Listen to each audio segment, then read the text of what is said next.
बड़ी अपडेट हम दे दें, बड़ी खबर आपको दे दें। जम्मू कश्मीर की हम बात कर रहे हैं। विधानसभा चुनाव में कल फर्स्ट फेज है। 24 सीटों पर कल सुबह से वोट पड़ेंगे।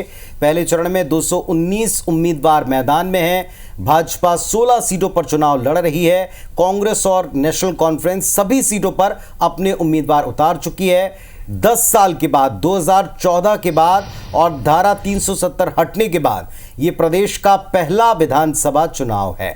अधिकांश सीटों पर मुकाबला बड़ा दिलचस्प रहने वाला। बिल्कुल, तो अधिकांश सीटों पर त्रिकोणीय मुकाबला है। और सबसे बड़ी बात कि महबूबा मुफ्ती की बेटी इल्तिजा मुफ्ती राजनीतिक पारी की इस चुनाव के साथ शुरुआत कर रही है। पूर्व मंत्रियों, सांसदों और विधायकों की किस्मत भी दांव पर लगी है। लेकिन सबसे बड़ी बात कि 10 सालों के बाद हो रहे विधानसभा चुनाव में कश्मीर की आबादी जो है वो अपने मताधिकार का प्रयोग करने वाली है। तो कल इस इलेक्शन पर, कल इस चुनाव पर भी पूरा अपडेट आप तक हम पहुंचाने वाले हैं। बड़ी बात यह कि इसमें कश्मीर घाटी और ख़ास तौर पर जहां फिल्ट्रेशन पिछले दिनों हुआ था वहां की 2-2 सीटें शामिल हैं। लेकिन बाकी अगर ओवरऑल 24 सीटों पर आप देखें तो जैसा आपने खुद बताया कि इल्तिजा, इनके अलावा भी कई फेसेस हैं जहां त्रिकोणीय मुकाबले पर नज़र। लेकिन हमारी नज़र, मेरी स्वयं की भी नज़र इस बात पर रहने वाली है, 24 के आम चुनाव के बाद क्या जनता उतने ही उत्साह से विधानसभा चुनाव के लिए भी वोट करेगी?